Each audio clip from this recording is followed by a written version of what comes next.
A couple weeks back, we posted a video titled The Ball Python Breeder Chokepoint. The ball python breeding hobby has been experiencing an issue for the last several years. And in that video, we end up discussing some of the challenges that new breeders have getting into some of the biggest shows.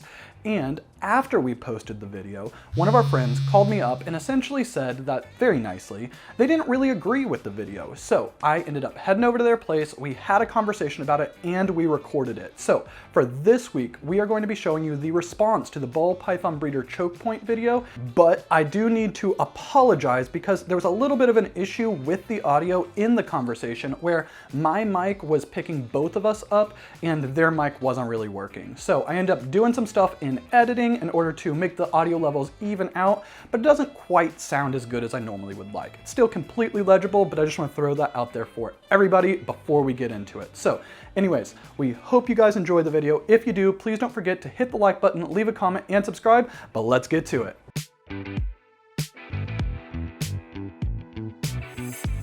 Hey friends, it's Steven, and we got a special guest here, and this is somebody you might know, Justin, kind of a small breeder, but yeah, might have heard of him or not. But anyways, so a couple weeks ago, we did a video where we were talking about essentially a challenge that new breeders have when they get into the hobby.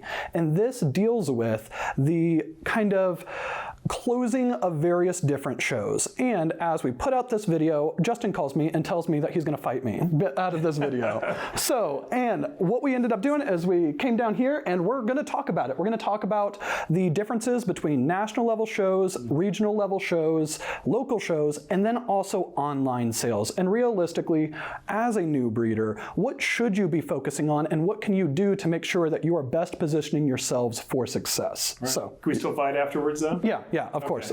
Sure. Yeah. I'll bring in Antoine as my champion. So, all right. Oh, we can pick.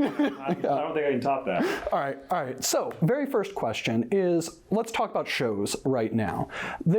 I kind of think of them as national, regional, local level shows. Do you agree with that kind of breakdown? Yeah, it makes sense. Okay, so with that, let's first talk about the national level shows. Could you describe what a national level show is, and when people are trying to sell at national level shows, what sells well? Yeah, so national level shows, I would say, or international, are the ones that people fly in from wherever they're at. It kind of goes outside of where, I think regional will be people can drive to it within reason, but people will fly in from all over the world, all over the country, because they know that this is the one to be at for that country for the most part. Yep, 100%. And these are like Tinley, Arlington, Daytona, Pomona. There was the one in Japan you guys just went to. How was that one? It was good. I'm not sure that would be, I'm not sure at national level for Japan. There's a lot of shows in Japan kind of like fighting for supremacy right now.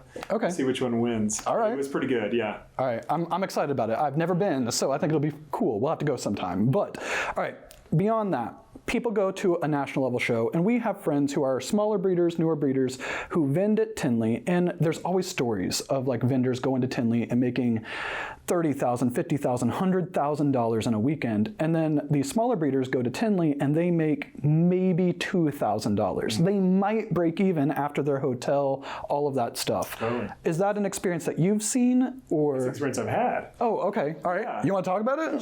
Sure. So my first national show was the Daytona show. It would have been 2006, 2007, 2008. I think those were the 3 years or so I did it early on. And I was a brand new breeder. I had probably less than 10 clutches under my belt at that point. So pretty new. Definitely not more than 50 clutches for sure at that point. So I went in expecting the world, and I sold nothing. Okay. Oh no. Oh, yeah. I had pretty nice animals. Okay. Right. I had pretty nice animals, but what I didn't have, I had zero name recognition, and I didn't know how to play the game. I had no contacts. I didn't know any of the other breeders really, aside from the couple that I purchased from, and I went there expecting the world and getting literally nothing. So that was, I think it's par for the course to an extent. Okay. And I know that this is like different, but I know a lot of new breeders, when they go to their first shows, this happens, get $0 show. How did it feel for you, and how did you kind of reconcile that emotional response in order to keep going and eventually get to the point that you're at now? Yeah, for me, I think I always say, what is it that I can change that changes that outcome? Okay. What is it about my situation that was working? Like I said, it came down to not knowing anyone, came down to probably our prices being off. Probably there's a lot of wheeling and dealing happening all around me. And I wasn't aware that people did wheel and deal back then. Oh, okay, okay. Yeah. I probably turned down some offers. Like I was really naive. Yeah. Really naive. And I just, there's so much I didn't know. You could fill the building with what I didn't know at that point. Besides, there's all these name brand people who probably had the same animals just down the row, or very similar. And although they were medium level, a few $1,000s each, people would rather buy from the Ralph Davis or the Tracy, David Tracy Barkers of the time, right? Yeah. Peter Call. So I wasn't going to sell pie before Peter Call sold a pie. Because you'd be awfully nice to say yours came from Peter Call. I bought mine from Peter Call. So that's the kind of mentality. And I just realized at that point, like, my ideal situation was not going to be in this room full of people, all of which who have bigger names and probably better prices than I did. That wasn't going to be where I was going to operate well. Yeah. And so it was just, it was going home realizing, hey, my time's going to come. I'm going to have to work on all the things that they've had to work on to get where they're at. Yeah. No, I completely get that. So I definitely have seen, just when you are a newer breeder and you're vending with people who are established in the hobby, it is much harder, because if you are going about, and it doesn't matter if you're at a national level show, but if you're at a show and you're selling and Bob Vu is just down the table and he has the exact same animal as you, honestly, it's safer to buy it from Bob than to buy it from a brand new breeder, because if something goes bad, Bob can take care of you, and you don't know that the new breeder is going to be able to take care of you. Yeah, it's a known versus unknown, risk versus reward. You just don't know. Yep. 100%. So when do you think that if a new breeder, and I'm going to say new breeder loosely on this one, but somebody who was a new breeder and they have the opportunity to vend a national level show, what do you feel like would, in your mind, make them ready for it? Like, what do they need? They just need to change their expectations. Okay. Right? Go there with the idea that you're there to learn, you're there to network, and you're there to present yourself as a competent, capable person. And know that all of that is a amazing reward for being there, even if you don't make the sales. Yeah. There's so much of these things that compound over time that are seemingly intangible. But if you go there, if you meet 2 or 3 new breeders, maybe just the ones around you, get to know them well, they get to know your face. If you've been next to somebody, you get to know them pretty well. Yep. Go out to eat, make a contact, see what people are doing at the show with similar animals, see what they're actually selling for, what kind of interest they're having, what people are doing behind the scenes. You'll sort of catch on to a lot of stuff. And that's all going to make you savvy. You take all that knowledge home. That, to me, is worth the vending. Okay. Right there. Yeah. For me, I did many shows without making any money. And then I quit for a long time. Okay. And I said, I've gotten what I can kind of get out of shows, I think. I'm going to have to change my game and come back, and that's where I went on almost a 10-year hiatus. Oh, I didn't really doing any shows. That's wild. I did not know. That's also super cool that you did 10 years without doing shows and still were successful. Because in the end, I think this is where people don't really realize that especially now. Yeah. Even then, it was growing. The internet was growing in. There was no Facebook when I started doing shows, right? Like King Snake. There was kingsnake.com, but classifieds, right? And so there were so many breeders back then who would only take their snakes to shows. There was no online presence, or they would, everyone wanted to do their deals at shows because they could see the snake in person. Yeah. But the internet was growing, right? As a new online venue, essentially. And I realized that more and more people were not wanting to make spur of the moment, big ticket decisions at a show. Okay. Right? Yeah. So if somebody goes home and they're looking for a yellow belly pied, which is one of my signature projects early on, the first yellow belly pied, they went home and they were thinking about making a yellow belly pied. The odds that they were going to stumble onto me at a show was low, but the odds that they'd go on King Snake and type yellow belly pied was high that they would find. Okay. So I had a lot more leverage there. Yeah. And online we all kind of look the same, more or less, as long as you have a good logo, make a website, start not looking like a scammer. We were talking about this earlier, not looking like a scammer. And there's a lot little steps you can take online to start building that. And you can do that 364 days a year versus the 1 day or 2 days you're at a show, right? You can spend all your time on that, middle of the night, early in the morning, onto building that online space. And so I spent the next 10 years becoming the kind of person online who was going to take care of a good customer and fulfill an order and not have any mistakes, no problems, and building the brand. And then eventually, when we went to the show, I had much better animals at that point. It had kind of changed a little bit. Yeah, and you guys just end up crushing it. So, okay, before we dive really into the online stuff, I'm going to hit on regional and local level shows really quick. So, in my opinion, I feel that regional and local level shows are much more similar than a national level show is, and that's that, just like Justin had said, not bringing in people outside, or like not flying in people to these shows. So, it's only your local area. The biggest difference between the regional and local shows is your regional level shows, you might get big names coming to these shows because they're good shows. It's just the big names that are local to them. At your local shows, these are going to be small shows, and most of the time you're not going to get any big names there. You might get good breeders, but you're not getting big fish in a little pond. Yes. And I would say the biggest difference on it is that on your local shows, most of the customers are not trying to buy high-end animals. They're trying to buy pets. Correct. So if you are going to be selling primarily pet level animals, at least at first, you're probably going to do way better at a local show versus a national level show or a regional show where you're competing against those really big brands. Right.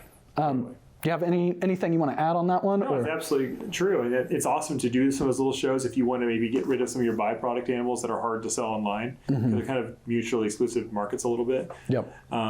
And also it's a good way to practice your show capabilities in front of a smaller audience, maybe not so critical an audience. 100%. Okay, switching over to online, because in our experience, online has driven the vast amount of revenue for us at least, and I think that you had said the same thing when we were on the phone about it. Yes. So we talked about it a little bit beforehand. I think that there are, I might be forgetting something, but there's like morph market sales. There are like Craigslist, Facebook rehoming groups, essentially like the kind of more not official breeder avenues is what I would say on it.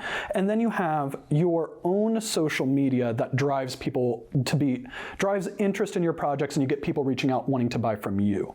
Is there any other avenues that you've noticed online, at least right now in 2024? Not that we're using.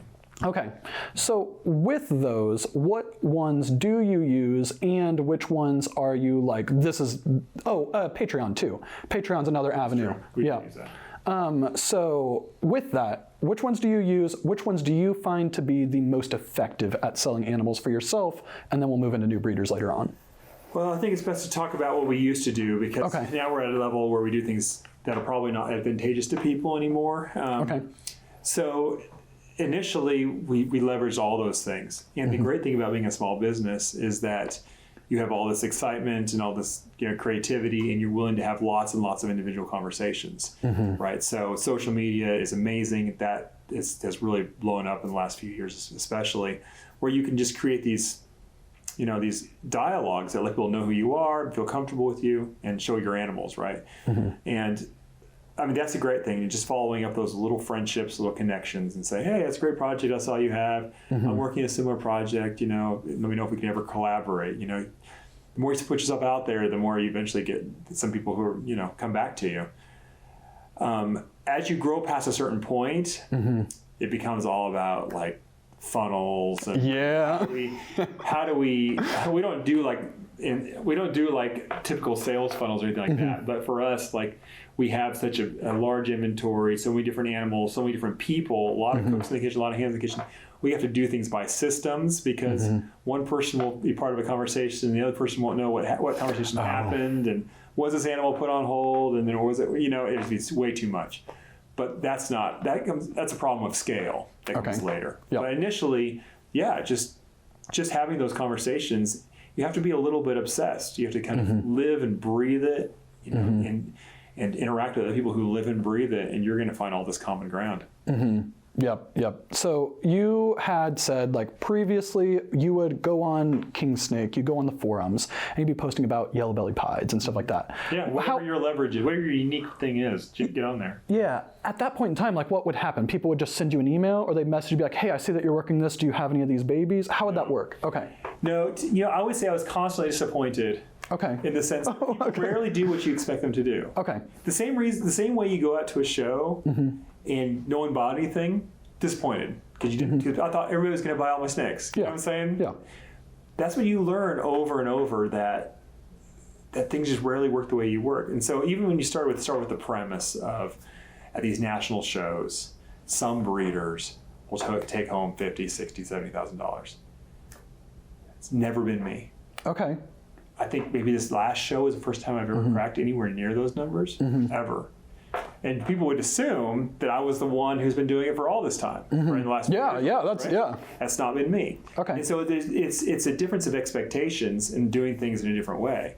But like you said, you expect that you post a picture, and people are going to start reaching out to you, say, "Hey, do you have any of those yellow belly pies?" That's not usually how it works. Okay. For me, usually it's more a matter of you post a picture, people goes, "Yellow belly pie, that's a great project." That's the first thing you sell them on, is whether or not yellow belly pie is worthwhile. Because a lot of people they skip that step. Yeah. They assume because they like something, that other people like it too, or should like it too. Yeah. Why should they? You don't tell, you show. So that's why we started the YouTube channel. Like, you can say yellow belly pies are great all the time until people have seen it, believe in it, right? Know that it's better. So we put pictures out over and over and over again, and it takes a while for people to start to say, I can make a pastel pie, which is the only other combo I've been made, or a killer pie, or these yellow belly pies are awfully orange and they're cool and they're pixelated. And so people automatically knew what they started to do is they didn't say, "Hey, Justin, can I buy a yellow belly pie?" They said, "Hey, Justin, can I buy a yellow belly?" Or they buy a yellow belly or a pie from somebody else, right? Yeah. They started chasing that project. Yeah. Because yellow belly pie, I don't think it only made like 2 of them. They're way too expensive. People didn't want to pay for that initially.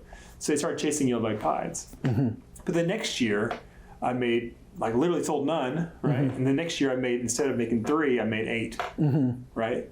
But because there was 8 and they were a little bit further, the price came down. So now instead of being, I don't even remember, 8,000, maybe they were 4. Yeah.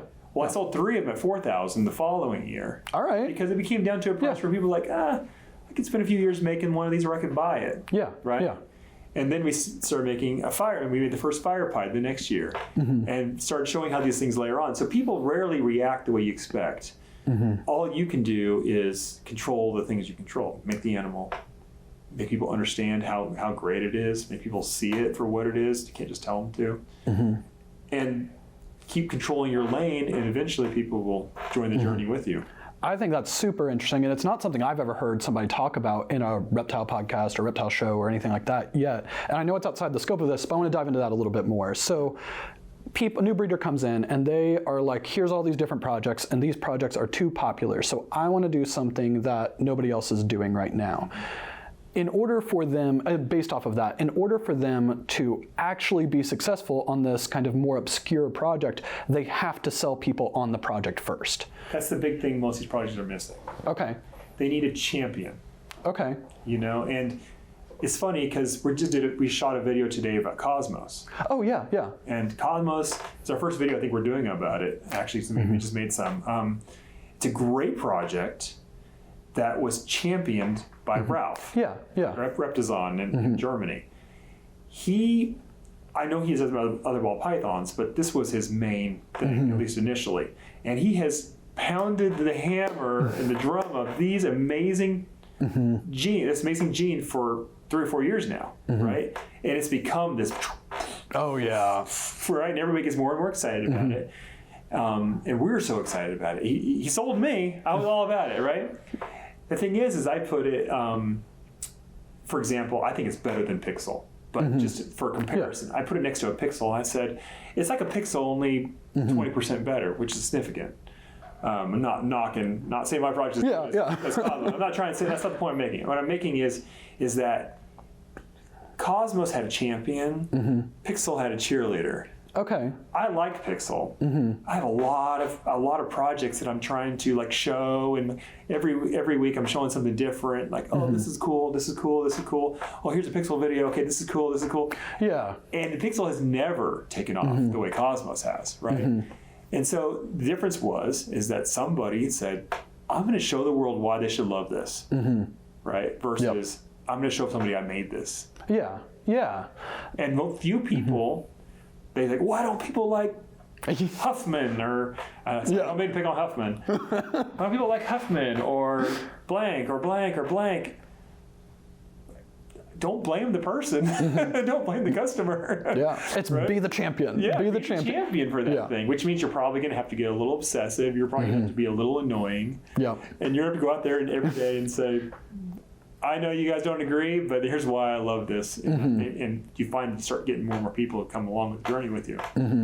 I mean, we talk about it all the time. I talk in just about every video. Sunset is my favorite morph, and I feel like that's kind of inadvertently what I've done with Sunset. Just from what I've seen, you've made a dent, though. There we go. In the reptile world for interest in Sunset, because of your enthusiasm is catchy.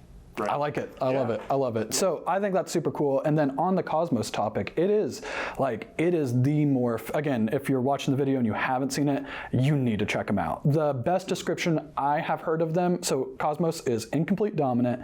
The just Cosmos clown is busier and crazier than a paint clown. And that's a double recessive. Like, it's so powerful for what it is. Yeah. It's so powerful. Yeah. But anyways, back on the topic of the video and all that is online sales. So if somebody is going to be, let's say, new breeder, and they're like, all right, shows, maybe the pet level stuff at local shows, I can do that. I'll sell my higher end stuff on Morph Market.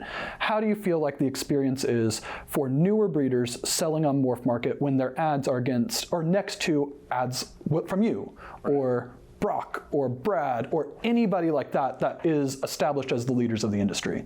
Right. Again, adjust your expectations. Okay. Right? Because your expectations are that it doesn't matter that you're going to be wrong and be disappointed. It does matter that you're going against titans of the industry with big followings and et cetera. You know, your goal should be that person that everybody else is next to, right? You need to be the guy. So it takes a while though, but I would just say that I always looked at it as from a sales standpoint, like what are the customer's objections? What does the customer think when they see your name next to them, right?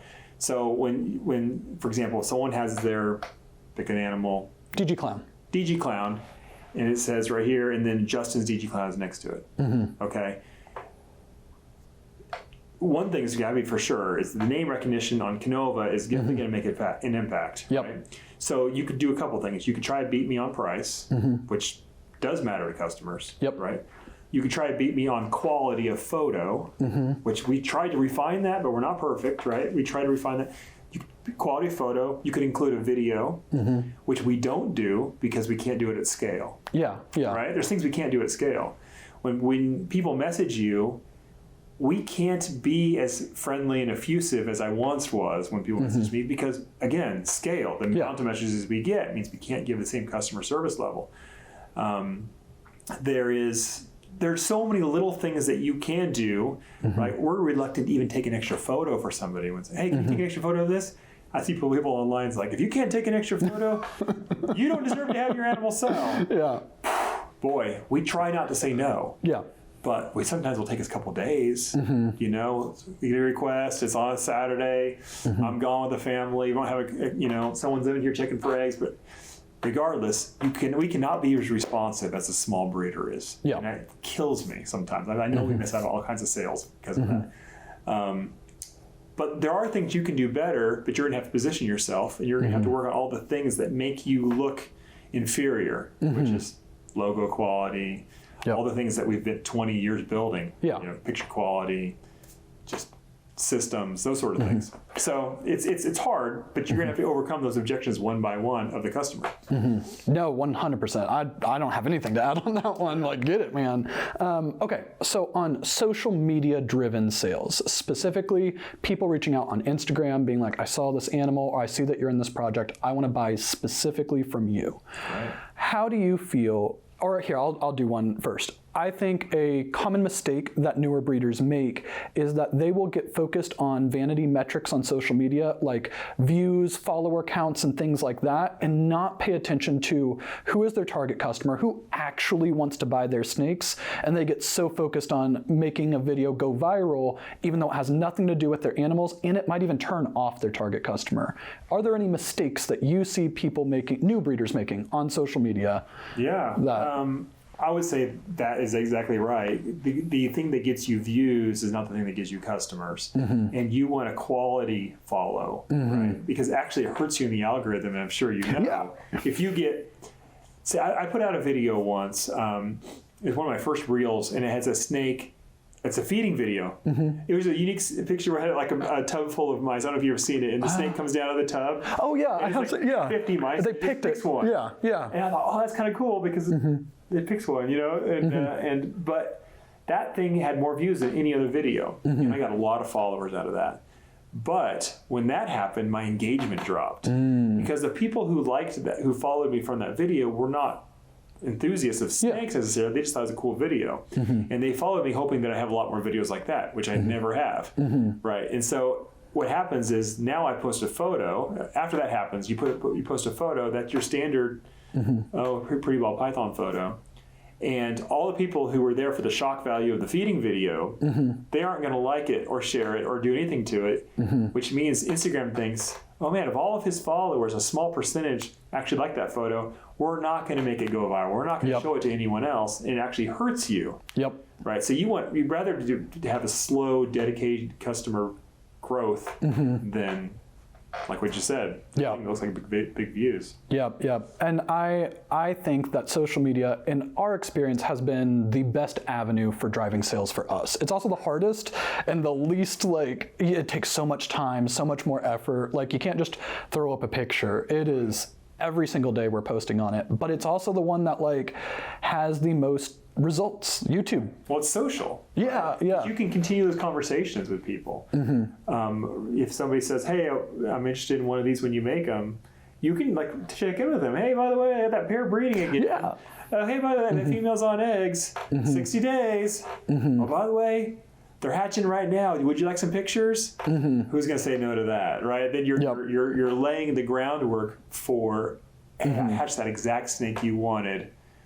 Do you want it? Yeah, this is the budget. That do you want it? And you've created this amazing relationship. That, again, very hard to scale that. We do not do that because we've gone past that point, and I wish we could. I wish we could do that at scale. It's so effective. But people don't realize that they have that, and they don't want to put themselves out there enough to do that process. I agree with you. It is a lot. It is like something that we, as in like Courtney and I, are trying to grapple between like full-time jobs and then all of the stuff with snakes and social media, and it is a lot. And I feel like that we end up, it feels like we're working like 14 hours a day every single day forever. Like that's how it's going to feel until you make the swap and go full-time. All this extra time to do it. So with that, if somebody is like, all right, I'm a new breeder, I'm hearing all of those things, I really want to focus on social media. What advice do you have for somebody who's starting right now? 0 followers, they're starting up their breeder account. How can they go about building it, not necessarily quickly, but where it gives them the best chance of success, strong foundation?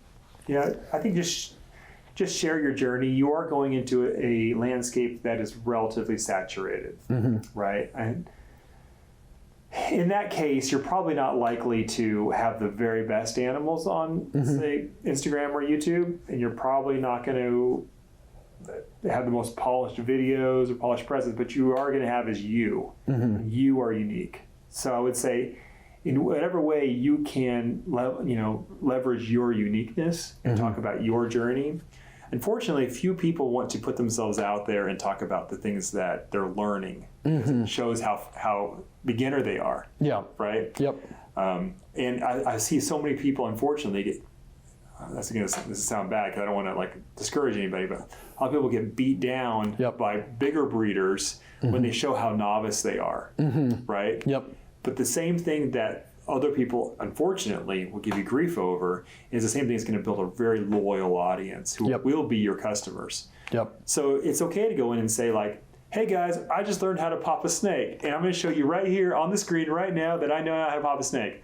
Well, it makes you look like a novice. But all the people who don't know or just recently learned how to pop a snake, they go, that's me. Yep. I'm going to follow that person.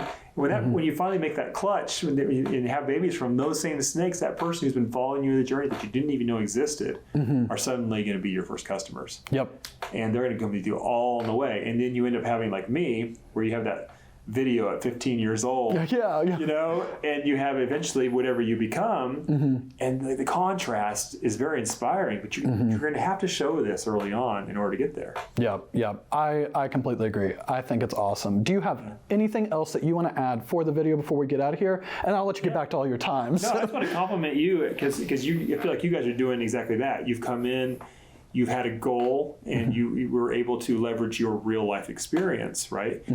And you've done a good job of showing that journey with the 15 minutes video, and you're leveraging your unique ability to have a really good polished video, your skill set that you had in a different industry, right, to bring it into ours.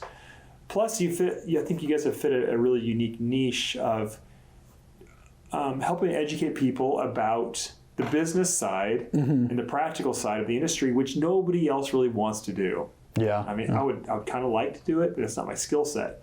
You have leveraged a unique part of your skill set, and just big kudos to you guys for doing that, and it shows in the success you've had. Well, thank you. Thank you so much. And huge shout out to Chris Eaton. If you guys aren't following him, definitely head over to Snakes and the Fat Man and watch the 15 Minutes of Lame documentary. So we slipped Justin a 20 for him to say those nice things about us. So, but yeah, thank you guys so much for watching. Definitely head over to Canova. I'm sure you guys are already following them, but we really, really appreciate everyone watching, and leave a comment down below with what do you think is the best avenue for selling snakes as a new breeder. Anyways, we will see you next week.